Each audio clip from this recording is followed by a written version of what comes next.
What's going on, you guys? Welcome back to 4th and 1 49er Sports Talk. I'm joined by my co-host, CG Ruthless, also known as Chris Gonzalez. Chris, what's going on, man? Doing pretty well, man.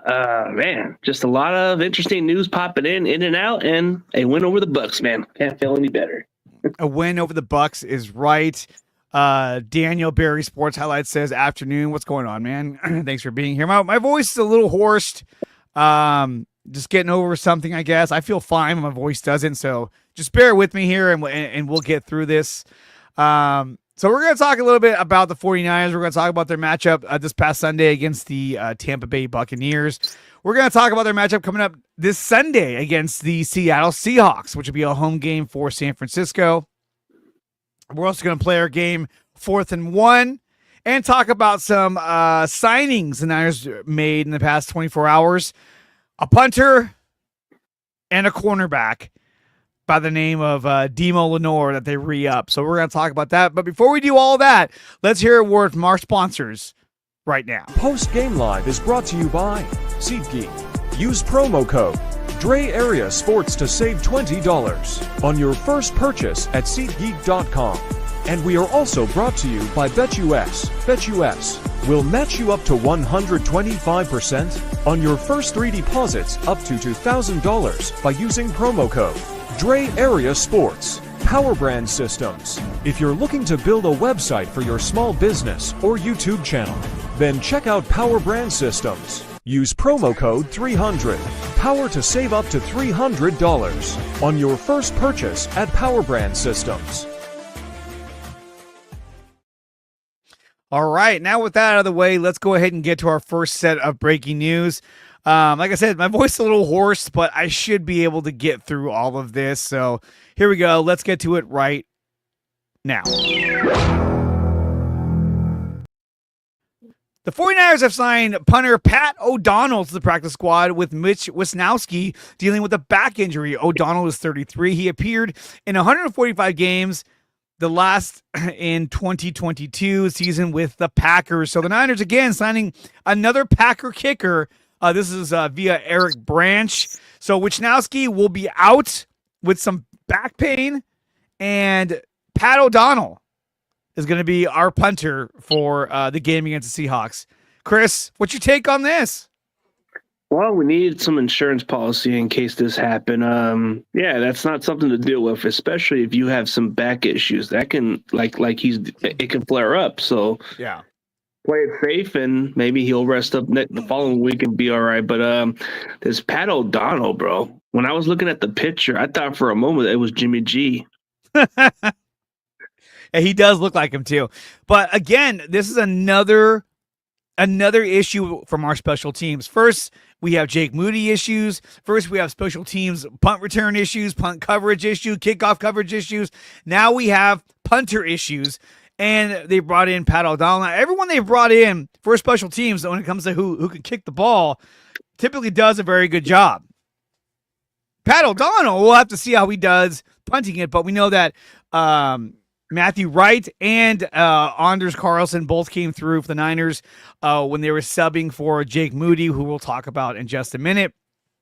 So there we go, guys. Pat O'Donnell will be our punter going into the game against the Seattle Seahawks. Breaking news. And we have some more breaking news. Let's go to that right now. I lost it. I can't find it. There it is.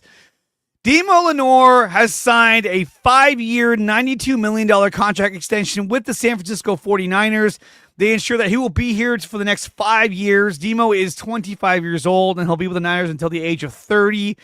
This is such a good signing on so many levels. When I read this yesterday, my heart was just filled with fucking joy because I was like, yes, this was the right move. Chris, what was your take on the signing of Demo Lenore? Man, I was relieved because this was the guy I kept saying we got to give him a new contract because his market value is going to go up if we don't sign him by the end of the season. So when I found out about this news, the one person I had to tag along was his sister, and she's excited about it too. So it's I'm excited for this guy. Just like in Tom Brady's word phrase, let's fucking go. Yeah, let's fucking go. He's had an outstanding year, and I think that when you partner him with Renardo Green going into next year, I think Mooney Ward, they're going to let him walk, I think so. and you're going to have Demo Lenore and Renardo Green. In fact, do you know who the number 2 ranked PFF graded cornerback is in the league right now? I'm guessing it's Lenore. No, it's Renardo Green. Oh, Ronaldo Green from the PFF grade, huh? He was rated Yeah. like in the 80s, right? Yeah, so he's definitely a guy who's held his own out there in the defensive backfield. And I think that when you look at games like against Kansas City, Pat Mahomes didn't really do a lot through the air. And I think the reason why is because the fact that you had both these guys out there, plus Charvarius Ward. And Ward hasn't had the best year, obviously, but I think when you have that trio of corners, which you can probably put Renardo Green on the outside with Ward on the outside and put Demo in the slot. Demo can also play on the outside as well. That gives you versatility, and it gives you that kind of shutdown corner mentality that has given teams a lot of hard times. I mean, really, there hasn't been teams that have just lit up the Niners through the air. They've gotten better and better. I think when the year started, Lenore started out just all right, and then as this season has gone on, he's gotten better and better and better. So really happy to see them sign Demo Lenore. What were you going to say? No, I mean, I felt like he deserved the contract. I mean, sure, the market value is ridiculous, but this is the value you're going to get for most of these guys at this position. He's more, he's ascending in the right direction. Like, I think he's going to be an all-pro for many years to come, and his play backs it up, man. The one thing I like about him is he's a trash talker, and he backs up his stuff. Absolutely. He backs it up, and he's such a confident player as well. When you see some of his locker room interviews, he'll be the first guy to tell you, yeah, we're going to win. We're going to dominate. He's very confident. Talks shit to a DK Metcalf. He's just not afraid to speak his mind, and I love that about him. He's a guy who doesn't have very long arms. A lot of these corners have, the prototypical corner has very long arms. Like Charvarius Ward's got long arms and has that lanky approach. He's tall, but this guy, he plays so rough. He plays so tough against these receivers, and his football mind is so good. I mean, he can just read the offense, and he can jump routes. And we saw what he did against the Dallas Cowboys and Dak Prescott. When Prescott tried to throw that weird pass up the sideline, he was able to adjust his body and make that interception, which was incredible to watch. So, yeah, Demo Lenore is having a breakout year this year. Yeah. I just think this is the surface of what he can be, man. I think there's a lot more great seasons left in him because of what we saw this season and last year. It's just the beginning. Yeah, no, without a doubt. And the thing too is that my favorite play from Demo Lenore's career was the hit he put on DeAndre Swift against the Eagles. Oh, he just shoulder to chest, and perfectly clean like hit. Nothing. Yeah, and he does his little dance. But he walked up like it was nothing. Like he said, yeah. "Hey." It wasn't like he hit him and then he fell down like, oh shit, I'm kind of rocked too. No, he was just like, yeah, I just rocked you, fool. It's over. And I think that hit in general against DeAndre Swift, that was like the punctuation mark on the Eagles' year. It was like, bah, okay, you guys are done for the year. Yeah. And they continued. They went on to lose like a bunch of games and got knocked out in the first round. So. Yeah, there was even plenty of Eagle fans that admit that we might have crushed our soul that year. Yeah. And not only the fans, but the players were admitting that as well. They were just like, yeah, after that, it was pretty much over. Yeah. And I forgot who it was. I think it was one of their offensive linemen said that basically that the Warriors, that the Niners exposed the Eagles to the rest of the league. I think it was Jason Kelsey that said that. Yeah. I mean, like to say that out loud, like, yeah, they exposed us. I mean, that's a lot. And they had a monster game. You know what? A monster game was fucking Deebo Samuel had a monster game, which I love seeing him tear him up. Yeah. Where he kind of breaks those tackles and got those 2 touchdowns off those plays, man. Those were unbelievable. But, yeah, Lenore does a lot. Like, I just like how he just doesn't back down from big receivers like DK, man. He does not He's not afraid of knocking. Like, he's not afraid of taking shots. Mm-mm. Here's the one thing I want to see from Lenore going forward. I want to see him make one of those little statement hits on Puka. Give Puka the business, man. Let him know, or let Cooper Kupp know, man. Hey, pack up your shit. You're out of here. Yeah.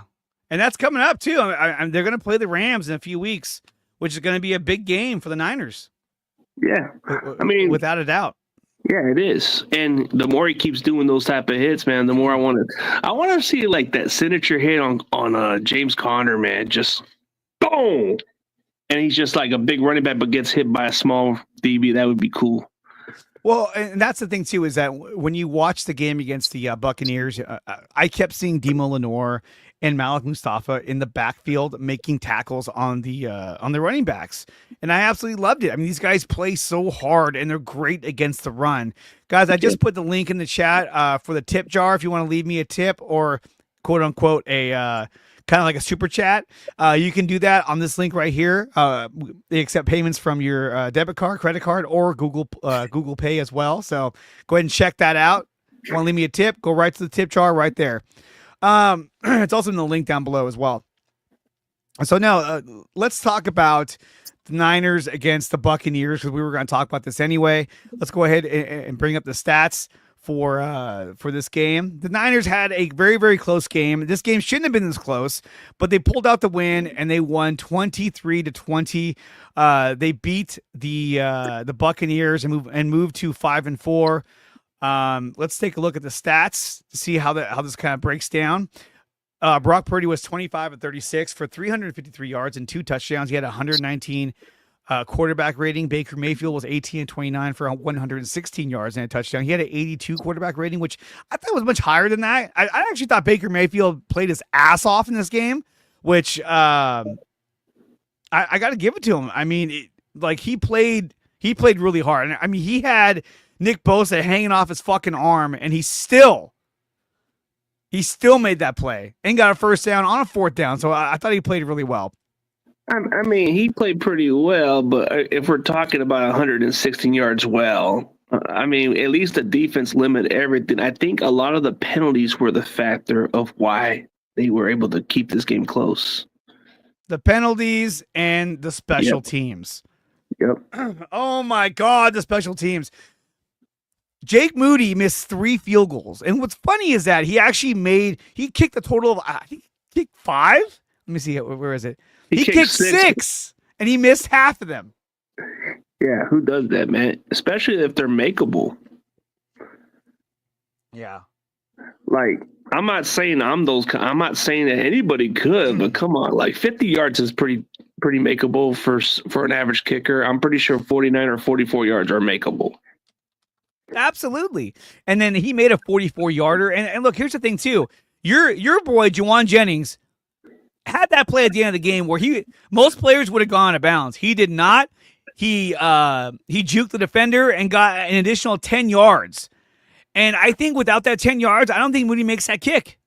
Exactly. I think that was the difference. I think what you don't realize is, like, when Jennings did that, he had a feeling like, okay, I want to give my kicker a better chance to make this kick. So should I go out of bounds, or should I get 10 extra yards and know that we're going to run the clock till maybe like the last second of it? He went for that other chance. Yeah. And it shows you that, like, he thinks about that shit when he's out there. He's not just out there just like, I run my route and then I just go sit down. Like, he's thinking about the game as he's playing, which is awesome. Yeah. Like, yeah, I think everybody's starting to realize what Jennings can be, man. He's very capable. Absolutely. Dude, Juwan Jennings he had 7 catches for 93 yards on 11 targets. And, I mean, he was a guy who was keeping the sticks moving. You know, he was averaging 13 yards a catch. That's awesome. Yeah, and the way he catches the ball and he does that little juke move where he gets extra yards out of it, dude, that's something that you would think, how the hell does that guy do it? He runs a 4.7, but he plays a little bit quicker than that. Oh, absolutely. No, he had a monster game, and he was one of the bigger the difference makers in us winning this game as well, because he was able to get those clutch catches, which is what he's good at. Yeah, he's been known to be clutch at Tennessee for many years, and then Oh, yeah. coming into the playoffs. I, I've been on this Jennings train since we drafted him, and I had a feeling that maybe it was a redshirt year when he first got drafted because we were pretty deep at one point. But then the trend was coming with, you know how everybody was hyping Jalen Hurd, that guy. Yeah, Jalen A Hurd. lot of people were riding that train, and I said, "No, I'm telling you, Jenny's going to take that spot, and and the rest is history." Everybody kept thinking, "Oh, you're delusional. You don't know what you're talking about." Yeah, you're delusional, man. What are you talking about? Ricky Pearsall, 4 catches, yeah, 73 yards. He had a 46-yard touchdown. I mean, look, I think that Ricky Pearsall is filling in the stat column of where Brandon Ayuk was, especially this year, perfectly. Yeah. That's a Brandon Ayuk game, especially this year. 4 catches, 73 yards, and a touchdown. I thought he looked great out there. His separation ability, I thought, was really good. He had that catch where he created separation and caught the catch on the left side of the field that got them into field goal range, and that led to the Jennings catch where he didn't go out of bounds and got an additional 10 yards. George Kittle, 3 catches, 57 yards, and he had that beautiful touchdown in the corner of the end zone. Dude, what do you think about that touchdown? That was fucking beautiful. Oh, dude, where Kittle got both his feet in like that, dude. I don't know how he did that. It's like, I don't know how. but when Purdy was holding on the ball for a while, bro, I was like saying, dude, just get rid of the ball for once. But he kept going around. He kept and then going. Yeah, and then Kittle was open and got both his feet. But yeah, see, like you just said, Ricky Pearsall is definitely filling that role just fine with Jennings. I mean, not Jennings. I mean, Ayuk. You know, because he runs routes. He runs some good routes. Like the more I start watching Pearsall, I can see why we got this guy. I think he was the second most reliable receiver, but had the least drop passes in college football. And then when we look at Deebo Samuel, because I got to bring up both columns here. Deebo had 5 catches for 62 yards. He also had 3 runs for 14 yards. I think, again, you know, having him on the field is a plus. I love having Deebo out there. He's such a distraction for the defense. I know he gets a hard time from a lot of fans, including Steve-O, who says Pearsall had more yards than Deebo. Interesting. But I still love Deebo Samuel and what he does. I don't think he's as effective from the backfield as he was a couple years ago. But he's still a playmaker, and I love having him out there. Let's talk about the big dog, the big return, which was Christian McCaffrey having 100 all-purpose yards. He had 13 carries for 39 yards, and he had 6 catches for 68 yards. His longest was a 30-yard floater from Brock Purdy. Just a beautiful throw and a beautiful catch by Christian McCaffrey. He makes this offense look so much more dynamic, and I absolutely love seeing Christian McCaffrey out there. Chris, how did you feel about seeing Christian McCaffrey back on the field in Niners uniform? I feel like he makes a huge difference. He opens up our passing game, and he does a lot more. I mean, no offense to Jordan Mason and those other guys. You know what you're getting with CMC. You're getting a guy who's tough to tackle and who's like a slot receiver on the backfield. So you get those 2 in 1, man. No, it's absolutely great, and you know, McCaffrey opens up so much more in the secondary for guys like Juwan Jennings, Deebo Samuel, Ricky Pearsall. He's such a distraction out of the backfield that they have to account for him. I think before in the past, when you'd have Gorendo or JP Mason, both of which I think are really good players, they weren't as big of a distraction as Christian McCaffrey. You have to keep your eyes on him wherever he's at because he's such a playmaker. Yeah, it keeps the defense honest because, like you said, the previous running backs we had with Mason and Gorendo, they weren't like keeping defenses honest. But as runners, they were really good. But what you see with Christian McCaffrey is like, hey, he can open up the passing game. He does well as a pass blocker. No offense to those 2 running backs, but you see the difference, his intelligence, and yeah.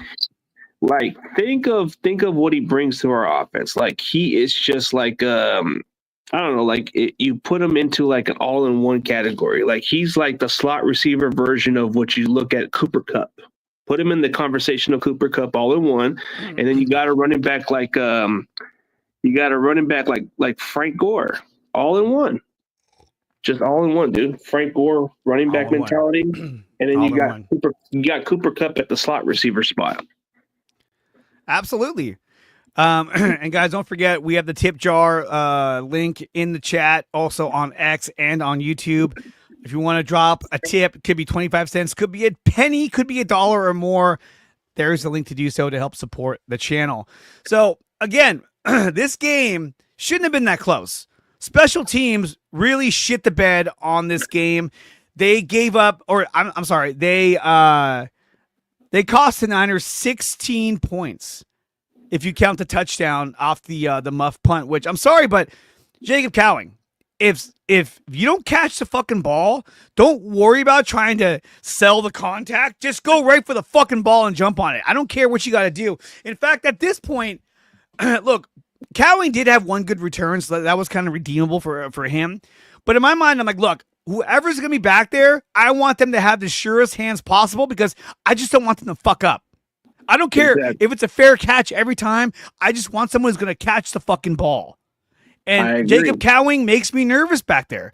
That's why if it was Debo, I wouldn't feel as nervous because I know he's going to catch the ball. Yeah, if it's Trent Taylor, I know he's going to catch the ball. So it's like at this point, you have to limit the damage and not worry so much about, well, I want a guy back there that can take it to the house. No, at this point, you need a guy back there who can limit the fuck-ups on special teams because that touchdown allowed the Buccaneers to tie the game. And you can't have that. Yeah, you can't have that, but here's the problem, man. Like, are we just going to put it all on Cowing, bro? What is it with Luter? No. What the hell is wrong with Luter, bro? He's like, are we going deja vu with the Super Bowl where he cost us the fumble on the muff punt too? Man, like, I don't know. Luter seems like a good cornerback, but I don't think he's good on special teams. No offense. Yeah, I mean, they'll have to make that assessment, but their special teams have been just dog shit. And then, of course, we can't forget about, which we did talk about a little bit, was Jake Moody. I mean, oh my God. He was 3 for 6. Yeah. Holy shit. He cost us, 9 points? 9 points of what we could have had, yeah. If we had 9 points, this is an entirely different game. Dude, there's a difference between winning by 16 points and just barely winning by a field goal. We saw it against Kansas City in the Super Bowl. We've seen it all year with the Niners.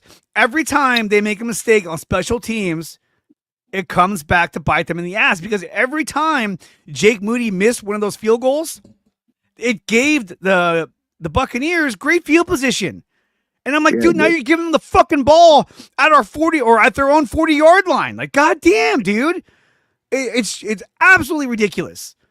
Now, was Jake Moody ready to come back? I don't know. But he missed fucking 3 kicks. So does this mean that moving forward, we don't want to have a kick past 44 yards? Because he's that inaccurate? It doesn't make any sense. Yeah. He supposedly has a strong leg. It's just his accuracy kicking distance is what's the issue. I feel like when he kicks the ball, he has no idea where it's going. He has a general idea where it's supposed to go, but has no idea if it's actually going to get there. Steve-O says Moody doesn't use his right heel when kicking. Are you a kicker? I'm not a kicker, so I don't know what the fuck you're talking about. But hey, if that's the truth, fucking pass the message on to fucking Moody and let's get some kicks made, Steve-O. Fuck. It's ridiculous. Is Andrew Carlson still available? Maybe get him off the couch. Look at they had Chase McLaughlin. Didn't we used to have that guy? Yeah, but wasn't he the one that lost us an overtime kick in Seattle? Even though we were going to the overtime? we were at home. We were at home, and he lost the game at home Sunday night against the Seahawks. That was a game where he kicked the ball and he just like dead fished off to the side. And I was just like, what the fuck? Yeah, that was weird. I watched it in the group. We're all like, whoa, what the fuck just happened? What happened? I don't get it. Niners all damn day laughing his ass off. Steve-O says, I was bored watching him kick. Everybody was bored by watching that dude kick, man. Apparently, Steve-O says that Carlson got picked up, which doesn't surprise me. No, I think he's on the Jets practice squad, right? Technically, you can get him onto the roster. You just have to make your tough decision and move on. But I'm at a point where maybe we need to move on with Moody, man. He just isn't it. I don't know. I forgot to share this too. This was another interaction or transaction. So this is breaking news. So it says the 49ers have released defensive lineman T.Y. McGill to make space on the practice squad in order to make room for punter Pat O'Donnell. So T.Y. McGill, good. He's a good Niner. Hopefully he'll be back with us, but we'll see what happens. So Pat O'Donnell has taken T.Y. McGill's slot on the practice squad. I'll just say this. Adios, T.Y. McGill. We don't need you. Bye-bye. And that was courtesy of Sterling Bennett. I had Sterling Bennett on the NorCal Sports Report last week. The guy's a fucking gem, dude. Love that guy.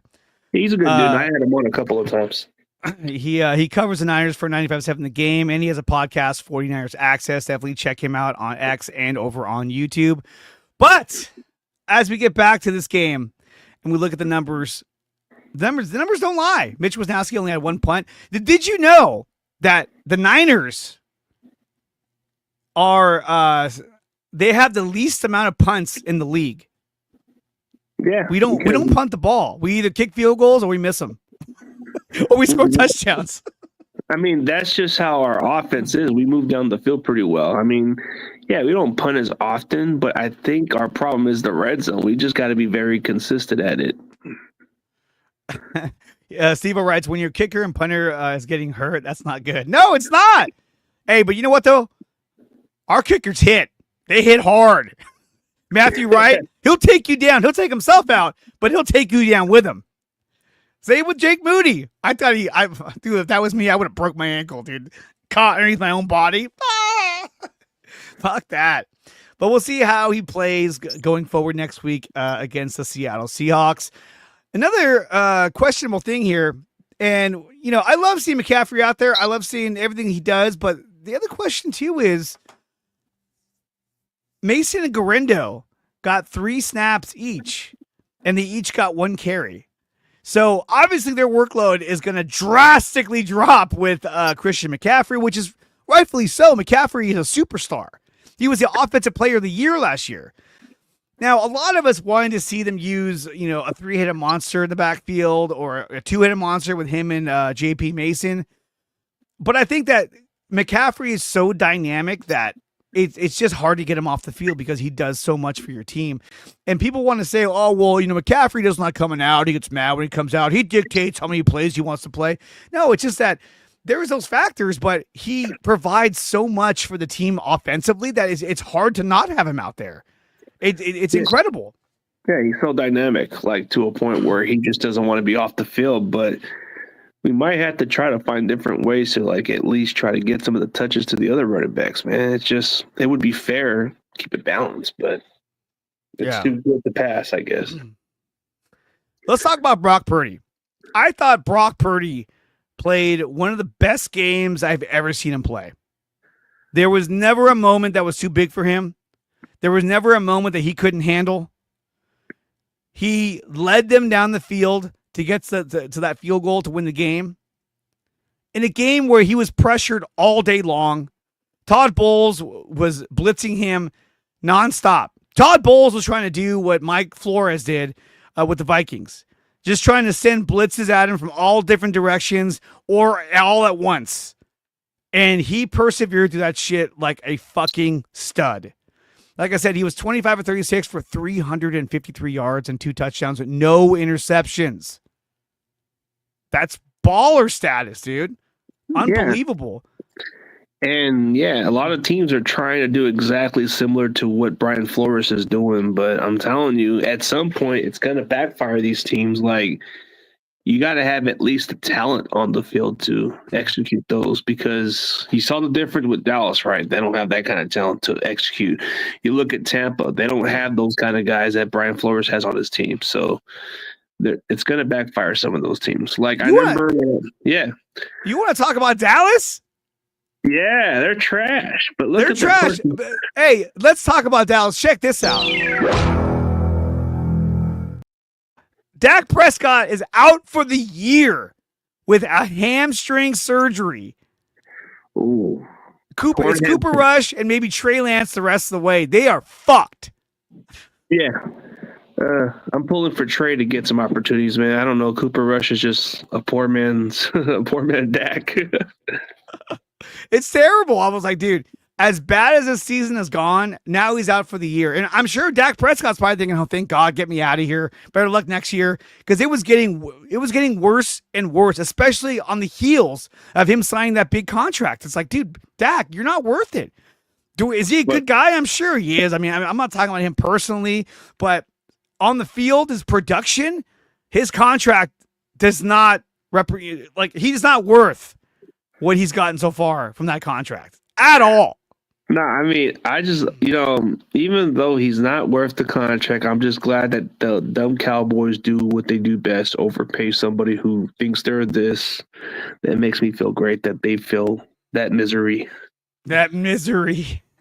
I mean, I know, right? Yeah.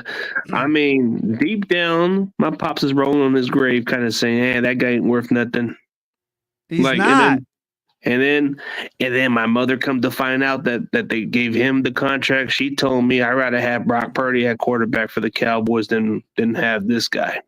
Absolutely. I'd rather have Brock Purdy twice over. I mean, look, this year so far, Dak Prescott's got 11 touchdowns and 8 interceptions. He had 9 all of last year. Last year, he had 36 touchdowns and 9 interceptions. This year, 11 touchdowns, 8 interceptions. He's been sacked 21 times. He was sacked 39 times last year. Yeah. You're going to see the difference with some of these quarterbacks. Like, some of them are just not worth the contract. I'll go on a huge limb and say that Jordan Love isn't worth the contract. I hate to say it. He's going to be the next one. We'll see if he is. I think the talk that people give Brock Purdy should go to Jordan Love, where I see flashes. Potential, but then he kind of throws picks, and that's what kind of concerns me. Like, there's potential, but I don't think he's worth that, Let me see. Jordan Love. Let me pull up his numbers and see. His numbers may look good right now, but not necessarily. Jordan Love has 15 touchdowns and 10 interceptions. That's what concerns me. He has a quarterback rating of 55.5. That's 15th in the league.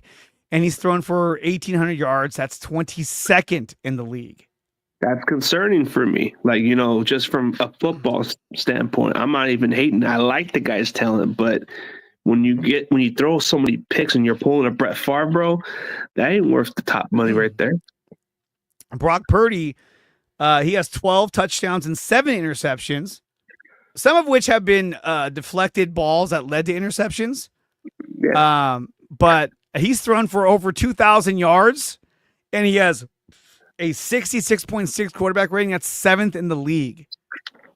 So when you compare that to Jordan Love, his numbers are better. Now, granted, Jordan Love did miss time because he was hurt, but still, the guy came out of Utah State. Yeah, but there's potential. That there's something you can't deny about, but he's got to cut down on those mistakes. Yeah, I mean, everyone wants to talk so much about Jordan Love. Do I think he's a good player? Yeah, I think he's a really good player. He's really good. But when it came down to crunch time in the divisional playoff game, he had a chance to lead his team down the field to win that game, or if not tie it. And what did he do? He threw a deep ball across his body, and it was intercepted by Dre Greenlaw. The one thing you don't do, you don't throw across your body when it's raining, when it's wet, especially. You never want to throw across your body at all. And he did that, which showed his inexperience. It also showed that under pressure, he wasn't thinking straight. And on top of that, it wasn't even 4th down. I want to say it was like 2nd down. And he had a lot of time. So he made a dumb decision when he could have either ran with it or he could have threw the ball away and kept that drive going. Instead, he forced it across his body and threw an interception. That tells me all I need to know, because that's something Brock Purdy doesn't do. He doesn't do it. That's what I'm telling you. There's a difference. Like, if you want the numbers, okay, maybe you want Jordan Love, but do you want a guy that's going to cost you some games? No. Well, it's like, is he athletic? Absolutely. Yeah, he is. But, of course, he's a first-round pick, number 26 by the Green Bay Packers. And what is Brock Purdy? 7th-round pick, 262, mystery relevant. Sure relevant. If you want to see somebody who's turning into a pumpkin, go look at Sam Darnold.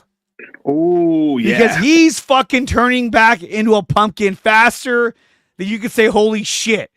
It's happening rapidly. But yet I'm a hater because I've seen some Viking fans saying, "Are you just saying it because you lost to us?" I'm saying, what does that got to do with that? I'm looking at games every week and I'm just not impressed. Does that mean I have something against you guys? No. No. I just hate how some of those fans think that way, bro. It makes no sense. Look at it this way. In his last 2 games against both Jacksonville and Indianapolis, not barn burner teams, he's thrown a total of 5 interceptions. 3 against Jacksonville, 2 against Indianapolis. He threw 1 against Detroit, 1 against the Jets. Sam is who he is. You know, do I not like Sam Darnold? No, I like Sam Darnold. I loved him as our backup. I thought he was a great backup. I was like, dude, that's a great backup that can step in and be a starter. But everyone was talking about, oh, he's killing it. He's killing it. He's turned his game, his whole career around. Well, guess what? He's going through a rough patch. And right now, if he doesn't come out of it, then he's turned back into a pumpkin. And he's back in being the Sam Darnold of the Jets and the Panthers. Isn't that funny that the Panthers had both, at one point, their starting quarterback was Sam Darnold, and then at one point it was Baker Mayfield. And now they've both left. And you could argue they both left and have found more success elsewhere. And and Carolina had both those guys. Yeah, and they couldn't make it work. I'm sure the coach of the Panthers, what's his name? Frank Wright at one point. Oh, yeah, but that was last year. Anyway, he was offensive coordinator of the Buccaneers. He would have loved to have Baker Mayfield on the Carolina Panthers. You saw fucking, what's his name? The redhead who took over as a starting quarterback for the Panthers. Andy Dalton come in and move the ball. And they were like, oh my God, we have a real quarterback. And now they got, what's his name? Bryce Young back there, who looks like a fucking kick returner just throwing the ball around. He got the win, but still, he didn't look all that great. No, I'm not talking about Todd Bowles. Steve Canales. Steve Canales is the head coach of the Carolina Panthers. He used to be the offensive coordinator of the Buccaneers last year. He used to be. That's where he had Baker Mayfield success from. Niners all damn day writes, Love is all right. Tua is highway robbery. Well, Tua is technically the Hawaiian version of Dak Prescott. He's the lefty version. He's the lefty version. Lefty version, but I would just say Hawaiian version just to be funny. No, it's true though. It really is. He's the Hawaiian version of Dak Prescott. but he's lefty. But okay, lefty Prescott makes more sense. Lefty Prescott, I like that. So now that we realize that we have some, like, you know, how do we go from all these kicker issues and we're still struggling, but now we go sign our Jimmy G punter. The Jimmy G punter, the Jimmy G of punters. Yeah, the look. Let me see if I can find it. I saw it earlier. I was like, "Who the hell is that?" There he is. Yeah. Grant posted it. Let me show. No, did you see what Grant said when he was on the airport or some shit? He said, "I went to the airport," and then he said, "Guess who I saw? That guy." This guy right here. Oh, it looks like Jimmy G. Yeah, is that Jimmy G's brother? If he wears number 10, it's over. No, actually, Ronnie Bell owns that, right? Yeah, he does.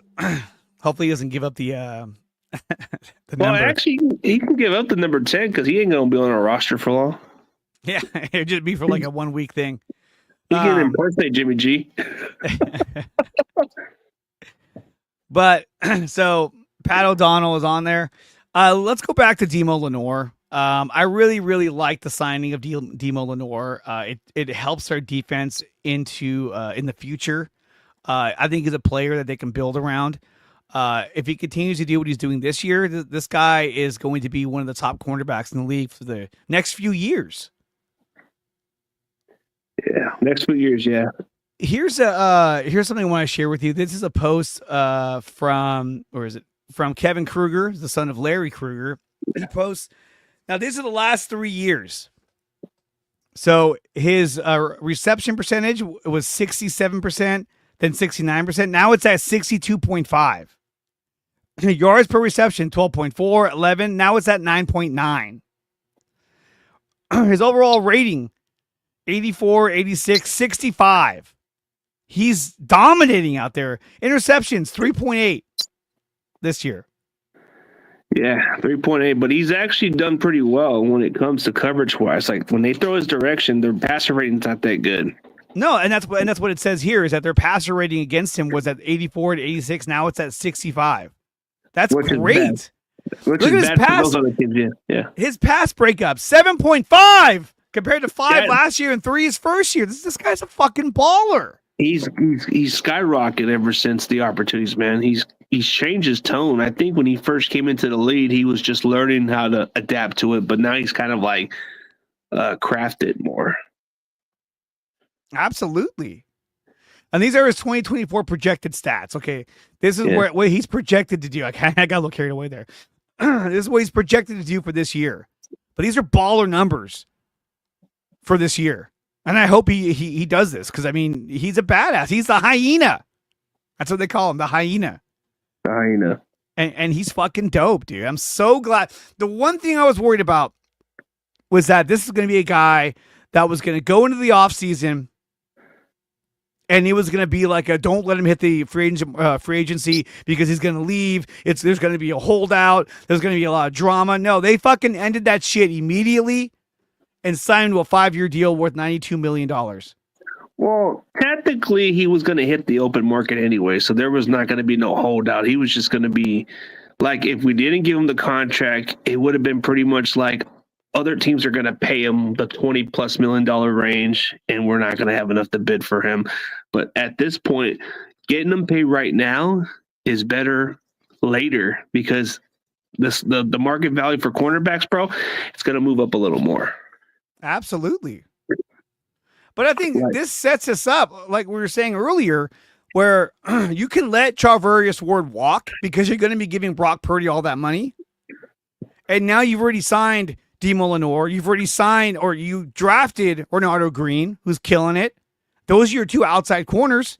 And now you got to find somebody to play the slot, which I think you can get away with, somebody that you could pick up. But, I'm sure maybe even Ambry Thomas when he comes back. Who the fuck knows? Nah, please, no Ambry Thomas. God, no. He's had his moments. He had his moments, but if we want to give opportunities, maybe we can just go re-sign Rock Ya-Sin and go draft a cornerback. Or Rock Ya-Sin's still on the team. He was playing last week.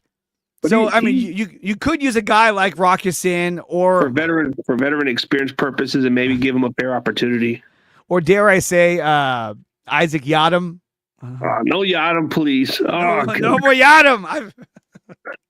I mean, maybe give Luter a chance because they like him so much. Maybe. I think Darrell Luter deserved a chance. I think they got to take a look at what they got. He's not exactly the best special teams player. So you drafted him. I think you have to at least give him a shot. If not, it's going to have to be somebody like Ambry Thomas. But I'll let them make the decision because I'm not the evaluator of talent. But we'll see how that kind of shakes out. Steve-O writes, will Sorensen be back next year? If he makes a blunder, he's gone. In fact, I would say he's probably gone after this year because I think that they're going to try and bring back Robert Saleh, especially if they don't win the Super Bowl this year or they don't seem competitive. I think that's their target is to bring back Robert Saleh. If Saleh doesn't come back, then they stick with Sorensen. Yeah, I think that's the plan, but I think they're going to stick with Sorensen, unfortunately, unless because I think Kyle's not having any issues with him. And plus, the way how Sorensen's been coaching lately, there's been a little bit of a better adjustment to because in the beginning part of the season, you would want to question it. But now, the defense is starting to look good now, a little bit better. It's crazy, man. It's crazy. No, but you saw how we adjusted against Tampa Bay when we had so many penalties, bro. That could have been touchdown. Yeah, absolutely. I mean, that pass to George Kittle, thank God they made that play. Otherwise, that would have been another field goal attempt that he probably would have missed. Who knows? Who the fuck knows? No, but when I'm talking about like the defensive wise, man, that we had opportunity. Like we were giving like how many like multiple penalties, and they were in the red zone, the Bucs, and we were able to hold them away from just kick a field goal. That's huge. Well, that last drive, I thought for sure that they were going to score a touchdown, but they were able when their backs were against the wall, they got the stops. Nick Bosa, he had 1 sack, but he was pressuring Baker Mayfield all fucking day. And I swear to God, anyone who tells me that Nick Bosa is underperforming this year, that Nick Bosa is not living up to his contract, that Nick Bosa is not the player he was 2 years ago, go watch the fucking film. Go watch the fucking game. He is a factor every time he drops back to pass. Nick Bosa is a factor in terms of pressure and something that the quarterback has to worry about and someone that the offense has to account for in their blocking scheme is Nick Bosa. Yeah, but you look at how all those other fans look at it. They look at the stat patty stuff, but nah, Bosa's playing the game right. He's getting pressure onto the quarterback. He's the sack stats aren't what they are, but it'll add up as the season goes on. So, what's up, Eddie? How's it going? Yeah, what's up? Yeah, but we got Seattle coming up, so we'll definitely find out how that plays out. Absolutely. So let's talk about Seahawks versus Niners this Sunday. This is going to be a big game for the Niners. It's a divisional game. It's a game they can't afford to lose. They have to win. They have to win out. I think they can only afford to lose maybe one more game, maybe two, because at this point you're trying to win the division and you're playing in a weaker division. I think the hardest team you're going to face this year, I think, is either the Rams or the Cardinals in terms of our division. I don't see the Seahawks being that much of a factor. I think this game could be close, but I see the Niners winning this game because they cannot stop Brock Purdy and they cannot stop Christian McCaffrey. Yeah, I think the hardest one for our division, I think it's going to be Arizona this year. I don't know. The Rams, they're all right, but you can still run the ball towards them. Arizona, they've kind of fixed a little bit of their issues, but I think you're going to have to figure out how to slow down Murray. That's more of a challenge than Stafford. Stafford, you just got to take away his passing game, and he can't run. Exactly. And the thing is that Murray can break contain and run for first downs, run for big yardage. And that's where the Niners are definitely struggling. They're not doing a very good job at containing and keeping him in the pocket. They didn't do it that week we played him. That was a big difference, that they couldn't keep him in the pocket. It was like, holy fuck, stop him. Yeah, I think that's the most challenging part. And the Cardinals are doing better than expected, but look at the remaining schedules. It's going to be more favorable. So I think it's going to come down to the Niners and Cardinals.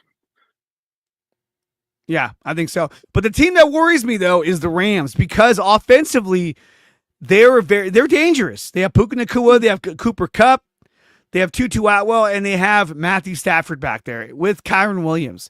Offensively, I think they are tougher to go against, especially with an experienced quarterback like Matthew Stafford, who's talented. But defensively, they're not as good. But I think they still pose a threat to the Niners because of their offensive firepower.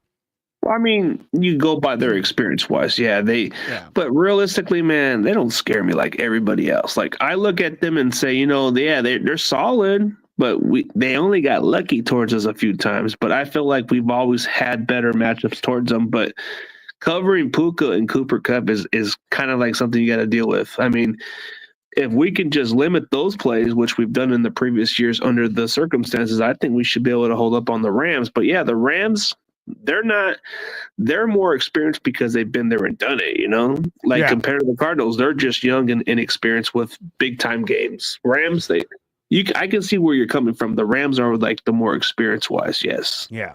So let's take a look at the numbers between the Niners and the Seahawks and see how they match up. So this is courtesy of Fox Sports. Total offense, Niners are ranked number 2 in total offense, averaging 412 yards. Look who's number 2, the Packers. Oh, that's gonna be a barn burner. The Seahawks are ranked number 9. Why? Because they have the number 1 passing offense. And that doesn't mean that they have the most successful passing offense. It just means that they pass the ball the most. Why is that? Because when you go to the running offense, they're ranked 27th. They don't run the fucking ball.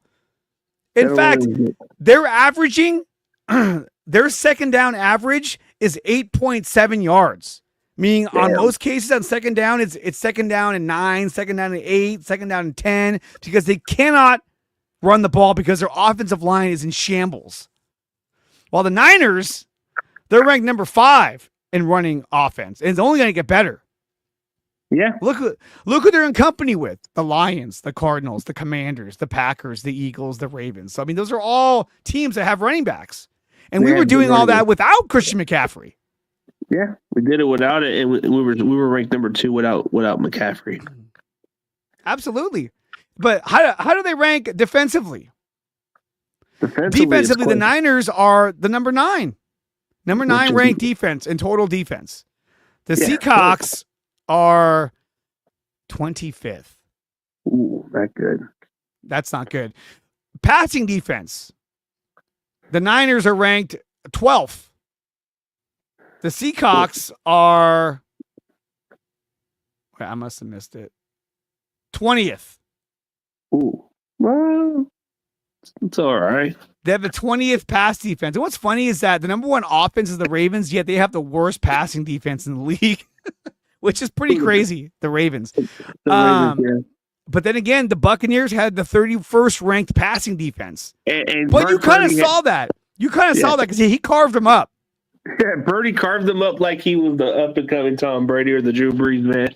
Dude, Purdy carved him up like he was fucking carving pumpkins on Halloween, man. Just Yeah.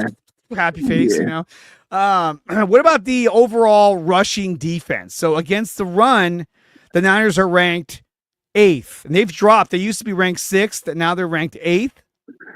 And the Seahawks are ranked 26. So again, they're down in the You're right. 20s. We're going to be able to run the ball on these guys. And with Christian McCaffrey back at it, it's going to be great. Scoring defense. We're 17th. The Seahawks are 23rd. Red zone defense. Okay. The Niners are 22nd in their red zone defense. They need to shore that up. But the Seahawks are ranked 14th. And we're not very good offensively in the red zone. So that's going to hurt as well. Let me see. Is there let's go to this right here. Here's red zone offense. I think Seahawks are ranked like around the 14 or they're ranked. They're 9 the or 22nd ranked red zone offense. The Niners are 28th. But we just got Christian McCaffrey back. That should help things out. should skyrocket more. Yeah. Yeah. We were 1 for 3 or 2. I think we were 2 for 3 in the red zone last week. So we got better. But overall, though, our numbers are stronger than the Seahawks. And I see the Niners pulling out the win at home against Seattle. What do you think the Niners are going to do this Sunday against Seattle? We're gonna run it down their throats. Run it down their throats. I want to run it down right down the throat. Yeah, we're gonna run it down their throats. I expect at least. I think McCaffrey's gonna have his little coming out party because Yeah. what I you saw agree. against Tampa Bay, that was just a little tip of it. I think you're gonna see more of it. I know Ricky Pearsall's already getting started, but I expect his game to get better this week. I expect the Jawan Jennings targets to continue on. So Oh, absolutely. He's going to kill it. Debo may get a touchdown again. Who knows? Okay, so before we go into score predictions, let's go into our game, 4th and 1. We're talking a game we play every week, which is 4th and 1. I'm going to give you a statement. You tell me if you're going to punt or if you're going to be going for it. Let's start it up. Let's go. We're going to play some music for this. And let's go with the first statement. CMC will gain over 100 all-purpose yards versus Seattle. I'm going for it. Yes, I'm going to go for it. Absolutely. I don't think they have a chance of stopping this guy. I think, like you were saying, this is going to be his breakout game where he shows the rest of the league he's here and he's here to dominate. So I'm thinking big game for Christian McCaffrey. Geno Smith will throw 2 interceptions against the Niners.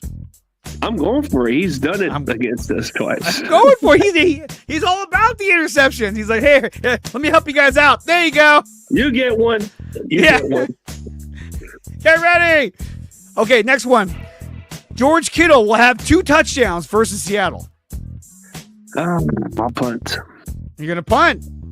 I'm going to go for it. I think he's going to light him up. But 2 touchdowns? 2 touchdowns. Steve-O says Kittle 3 touchdowns. Jesus. Jeez, I'll just play it safe. I just think that him going for 2 touchdowns seems like very rare. Well, we'll see how he does this Sunday, but I'm going to go for it, and you're going to punt that one off. Let's go to the next one. Juwan Jennings will have over 100 yards receiving versus Seattle. Are you punting or are you going for it? Going for it. Yeah. He's going to go for it. Over 100 yards for Juwan Jennings. He was close to 100 yards last week. And he's just getting started, man. He's just getting started. In fact, last week he had 7 catches for 93 yards. So why wouldn't he be able to do it against these guys? So expect 12 targets a game for him going forward. Absolutely. Absolutely. Nick Bosa will have more than 2 sacks versus Seattle. Man, I got a punt. I'm going to punt too. I think he'll have at least 1. At the most he'll have is 2, but I don't think any more than that. If he does, that's a monster game. That is, but I got to say he'll get 1 sack at least. Yeah, he'll get at least 1. He's good for 1. Okay, last one. Jake Moody will make all of his kicks versus Seattle.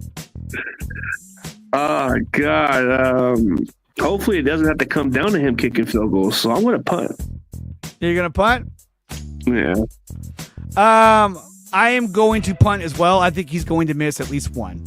Just so we all go, fuck, Jake, God damn it. Yeah. He's got to spice things up. I'm not feeling Jake. I'm not either, man. It's crazy. Okay, last question, and then we'll wrap things up. Score predictions. What do you think the score will be at the end of the day for Seahawks and Niners? So we're going to go by the scoreboard. All right. I'm going to say the Niners, I said 31-17, if I'm correct. Yeah, 31-17. 31-17. There we go. 31-17 Niners. I'm going to go with, knowing the Niners and how they like to fuck up a lot, I'm going to go with 27-21 Niners. I think, again, they're going to let these guys hang around, but we're going to get the win. So I'm going 27-21 San Francisco. I think this is going to be one of their best kind of games where they don't mess up this time around. Yeah, I think so. But you never know when it comes to the Niners. You just don't know. You don't know what's going to happen on special teams as well. Yeah, you don't. But I think this is the perfect time for them to get it right. Absolutely. Guys, that's going to do it for 4th and 1. 49er Sports Talk. I want to thank Chris Gonzalez, also known as CG Ruthless, for coming on here and delivering another fire stream. I want to say thanks to Steve-O, to Seahawks Eddie, to SG Sports Talk channel, who's in there as well. Everyone who showed up in the chat, everyone watching at home, make sure you like, share, and subscribe to CG Ruthless and to my channel, Dre Area Sports. If you're watching on X, follow me on X. Follow my account because I'll be live 2 to 3 times a week covering the San Francisco 49ers and Warriors and some Giants as well. And I'll be live again this Sunday for post-game live and on Monday, a new time at 4 o'clock p.m. Pacific time for the NorCal Sports Report on IE Sports Radio, your direct feed for all that is sports. As a reminder, this show is brought to you by SeatGeek. Use promo code DreAreaSports to save up to $20 on your first purchase over at SeatGeek.com. Use promo code CG Ruthless to save an additional $20, and that gives you $40 right there for drinks and food, all courtesy of me and CG Ruthless over at SeatGeek.com. Yeah. This show's also brought to you by BetUS. Use promo code DreAreaSports. They will match you up to 125% on your first 3 deposits, up to $2,000 when you use promo code DreAreaSports. They have the best live betting website out there. They even give you a personal account manager. I have one. His name is Sal. He's a great guy, and he will help you with all the bets, or he or she, whoever you get, will help you with all your bets and make sure that you have the best experience possible when you use Bet US. It's where the game begins. And of course, we're brought to you by Power Brand Systems. Use promo code 300POWER to save up to $300 on your first purchase at Power Brand Systems. Use the referral link in the description below when making that purchase. They can design and build a website for your small business, your YouTube channel, your social media account to fit the needs that you're looking for. Go to Nicotina.net. That is the homepage for all three of my channels, including Dre Area Sports. Memberships are available, and they start as low as $1 a month that you can donate to help support the channel, keep the lights running, keep the StreamYard going. And there are membership tiers available under Dre Area Sports. And like I said in the chat too, we do have a link to the tip jar. Let's say you don't want to be a member, you just want to kick in some donations every now and then. Go to the tip jar, drop whatever you want. It helps support the channel, and it's all gravy. With that being said, Chris, man, fucking go Niners. Hell yeah, let's go. Let's go. Niners Seahawks this Sunday at 1 p.m. Pacific time in San Francisco. I should say Santa Clara. I see the Niners being victorious 27-21. Chris says, what was it? 31-17. 31-17. With a win, the Niners will improve to 6-4 and continue their winning ways into the second half of the season. Let's go. Yeah. Let's go. That's going to do it for the show. We'll see you guys next time. Peace.